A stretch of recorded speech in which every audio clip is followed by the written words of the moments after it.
Mangalagiri camp కార్యాలయంలో coffee కబుర్లు కార్యక్రమంలో పాల్గొన్నారు మంత్రి నారా లోకేష్. పార్టీ సిద్ధాంతాలను బలంగా ప్రజల్లోకి తీసుకెళ్లాలని కార్యకర్తలకు సూచించారు. పార్టీ సిద్ధాంతాలే నాయకత్వానికి బలమని చెప్పారు. తెలుగు జాతి విశ్వవిఖ్యాతి అంటే గుర్తుకు వచ్చేది అన్న ఎన్టీఆర్. తెలుగు జాతి శక్తి ఏంటో ప్రపంచానికి చూపించిన వ్యక్తి చంద్రబాబు అన్నారు. వీరిద్దరూ బలమైన సిద్ధాంతాలతోనే విజయం సాధించారని, వారిని ఆదర్శంగా తీసుకోవాలని నేతలకు సూచించారు.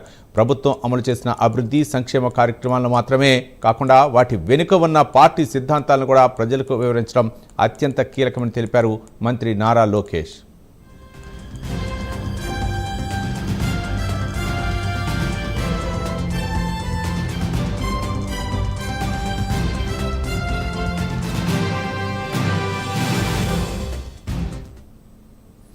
ఎన్ని పనులున్నా సీఎం తాను ప్రతి వారం ఏదో ఒకరోజు పార్టీ కార్యాలయంలో గడుపుతూ ప్రజా సమస్యలను వింటూ పరిష్కరించే ప్రయత్నం చేస్తున్నామని చెప్పారు మంత్రి లోకేష్. క్షేత్రస్థాయిలో పార్టీ బలోపేతానికి ప్రతి కార్యకర్త ప్రత్యేక సమయం కేటాయించాలని సూచించారు. పార్టీ ప్రవేశపెట్టిన 6 ముఖ్య సిద్ధాంతాలను గ్రామస్థాయి వరకు తీసుకెళ్లి ప్రజల్లో చైతన్యం కల్పించాలని పిలుపునిచ్చారు.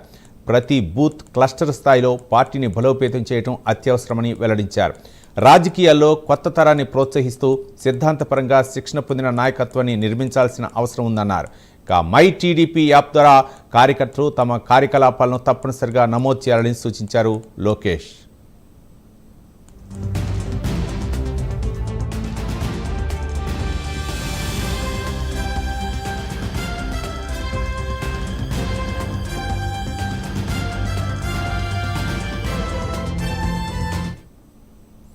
గతంలో తెలుగుదేశం పార్టీ కార్యాలయంపై, చంద్రబాబు ఇంటిపై, నాయకులపై వైసీపీ నాయకులు దాడులు చేశారని గుర్తు చేశారు లోకేష్. కార్యకర్తలను హింసించారని, ఎస్సీ, ఎస్టీ, బీసీ, మైనార్టీలపై దమనకాండకు పాల్పడ్డారని మండిపడ్డారు. అధికారంలో ఉన్నప్పుడు విధ్వంసం, దాడులు, హత్యలు, అవినీతితో చెలరేగిపోయిన జగన్ అధికారం పోయాక కూటమి ప్రభుత్వంపై విష ప్రచారాలతో విరుచుకుపడుతున్నారని మండిపడ్డారు. ఐకమత్యంగా పోరాట స్ఫూర్తితో వైసీపీ ఫేక్ ఫ్యాక్టరీ నుంచి వచ్చే ఫేక్ సమాచారాన్ని తిప్పికొట్టాలని సూచించారు.